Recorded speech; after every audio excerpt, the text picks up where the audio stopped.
गए डिबेट में। वीरेंद्र जी, स्वागत आपका। एक तो ये बताइए कि मणिपुर वाला रास्ता निकल क्यों नहीं रहा है, और क्या अगला सप्ताह भी इसी प्रकार से व्यतीत होगा कि चर्चा नहीं हो पाएगी? और दूसरा, ये यूपी में आजकल बड़ी हलचल हो गई है, लखनऊ वाले दिल्ली की तरफ भाग रहे हैं, और अभी ये लोग कुछ पता नहीं क्या कूट भाषा में दोनों बात कर रहे थे कि नहीं तुम ऑपरेशन टेबल पे लेट जाओ, क्या नहीं तुम लेट जाओ। डोंट नो क्या है इन लोगों का। देखिए ब्रिजेश जी, पहले इलाज वाले बात हो जाए कि पहले डॉक्टर जो होता था वो अस्पताल खोलता था और कंपाउंडर को नौकरी पे रखता था। अब उल्टा हो गया है, अब सब कंपाउंडर लोग अस्पताल खोलते हैं और डॉक्टरों को अपने यहाँ नौकरी पे रखते हैं। अब उल्टा इलाज चल रहा है। तो वैसे अब कंपाउंडरों ने मिल के अस्पताल खोला है। आज बात यह है कि उत्तर प्रदेश में प्रियंका गांधी चुनाव लड़ेंगी, राहुल गांधी चुनाव लड़ेंगे और सोनिया गांधी भी चुनाव लड़ेंगी। और आप संयोग देखिए कि प्रधानमंत्री नरेंद्र मोदी भी उत्तर प्रदेश से ही सांसद हैं। तो देश के जो बड़े सारे दिग्गज नेता हैं वो सब उत्तर प्रदेश से चुनाव लड़ेंगे। ये उत्तर प्रदेश की अहमियत है। यूपी में ही इंडिया गठबंधन की और एनडीए गठबंधन की असली परीक्षा भी होनी है। यहाँ की 80 सीटें देश की दिशा को तय करेंगी। ऐसा लगता है कि इस गठबंधनों के दौर में मायावती शायद अकेली रह जाएंगी, और अगर वो अकेली रह गई तो उनका वोट बैंक कैसे टिका रहेगा, किधर जाएगा। बीजेपी के लिए थोड़ा संकट भी है। बीजेपी ये चाहती थी कि भाई अगर सब पार्टियां अलग अलग लड़ती तो वोटों का बिखराव हो जाता और वो आसानी से जीत जाती, लेकिन इस इंडिया गठबंधन ने एक चुनौती खड़ी की है उनके सामने। अब ऐसे में मायावती का एक बड़ा सहारा है कि वो किस तरह का चुनाव लड़वाती हैं। हालांकि मायावती अगर इंडिया के गठबंधन में नहीं जा रही हैं तो फिर वो एनडीए में भी नहीं जा सकती, क्योंकि वहाँ जाने पर उनको मुसलमान वोट मिलेगा नहीं, उनको एक खतरा है। तो उनको फिर अकेले ही लड़ना पड़ेगा। ब्रिजेश जी, बात मणिपुर की जरूर है। इस देश की संसद नहीं चल पा रही है, घटनाएं हुई हैं और सरकारों में उसमें देरी से काम किया है। लोग देख रहे हैं, लोग जान रहे हैं। यहाँ पर बीजेपी फंसी है, लेकिन जो उत्तर प्रदेश में 75+ जीतने का इनका नारा है, जो लक्ष्य है, उस पर इनके माइक्रो लेवल पर काम तो चल ही रहे हैं ना। इनके पास बहुत बड़ी फौज तो है ही है जो बीजेपी के लिए लड़ने को तैयार है। अभी प्रधानमंत्री 31 तारीख को और 2 अगस्त को अलग अलग क्षेत्रों की सांसदों की बैठक कर रहे हैं अपने यहाँ। उनका यहाँ कार्यक्रम तो लगातार जारी है, लेकिन सबसे बड़ी बात यह है कि बीजेपी 10 साल से सत्ता में है और उसके प्रधानमंत्री पद का जो क्रेज है वो आज भी बरकरार है। वो मोदी की छवि को बचाए रखने में कामयाब रहे हैं। ये जरूर है कि इस बार उनके सामने चुनौती तगड़ी आई है। राहुल गांधी की छवि भी मजबूत हुई है और इंडिया गठबंधन भी एक बहुत बड़ी चुनौती बना है।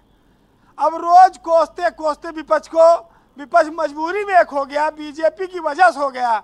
इतना छापा दे छापा, रोज इनकम टैक्स, रोज सीबीआई करोगे, कितना विपक्ष के नेता झेलें, कितना जेल जाएं, मजबूरी में इकट्ठा होगी।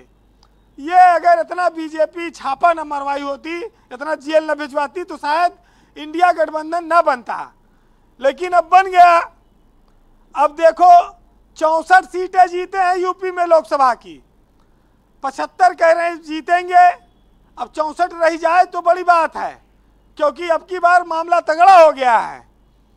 बस एक चीज है कि योगी का जो क्रेज है उत्तर प्रदेश में, बीजेपी के वो शीर्ष नेता हैं, वो अभी इनके पास ताकत के रूप में बरकरार है।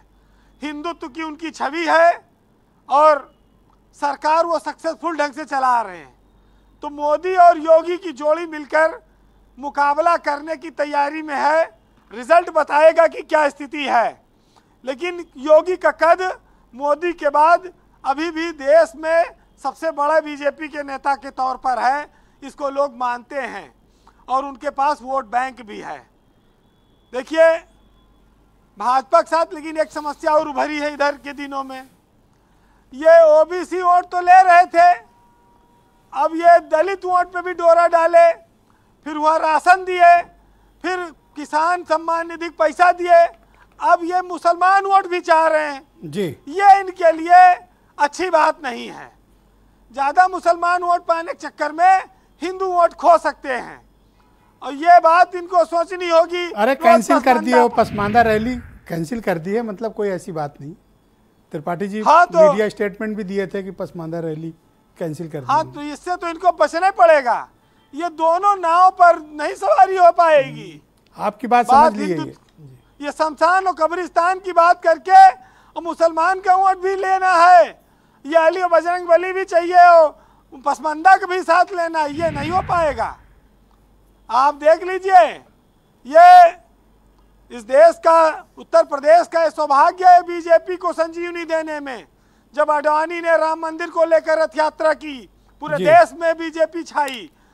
आज मोदी के नेतृत्व में 10 साल से अगर बीजेपी केंद्र में है तो यूपी की देन है। यूपी से बहुत बड़ी ताकत है उनके पास। ये भी एक संजीवनी है, मोदी को भी संजीवनी दी है। जी वीरेंद्र जी, अभी ये तीसरा चुनाव होने जा रहा है, तो अभी बहुत सारी चीजें सामने आएंगी। और लेकिन ये जरूर है कि अगर प्रियंका गांधी चुनाव मैदान में उतरती हैं तो कांग्रेस को भी एक संजीवनी मिलने वाली है, इससे भी कोई इनकार नहीं कर सकता। ब्रजेश जी, कोई अजय नहीं है और हर समय किसी का बराबर नहीं होता। जो लोग बहुत बड़े हैं, समुद्र बहुत बड़ा है, लेकिन एक तेल की बूंद उस पर से तैर कर निकल जाती है, समुद्र उसका कुछ नहीं बिगाड़ पाता। तीनों लोकों में फैला है। तो स्वच्छ की बात है सब जी, और अहमियत की बात है। बहरहाल सुनिएगा कि इंसान को कभी अपने वक्त पर घमंड नहीं करना चाहिए, क्योंकि वक्त तो उन नोटों का भी नहीं हुआ जो कभी पूरे बाजार को खरीदने की ताकत रखते थे। जिंदगी है साहब, छोड़कर चली जाएगी और मेज पर होगी तस्वीर, लेकिन कुर्सी खाली रह जाएगी। बहुत बहुत शुक्रिया आपका वीरेंद्र जी। आपका जवाब सुरेंद्र राजपूत जरूर देंगे। बहुत शुक्रिया आपका हमारे साथ जुड़ने के लिए।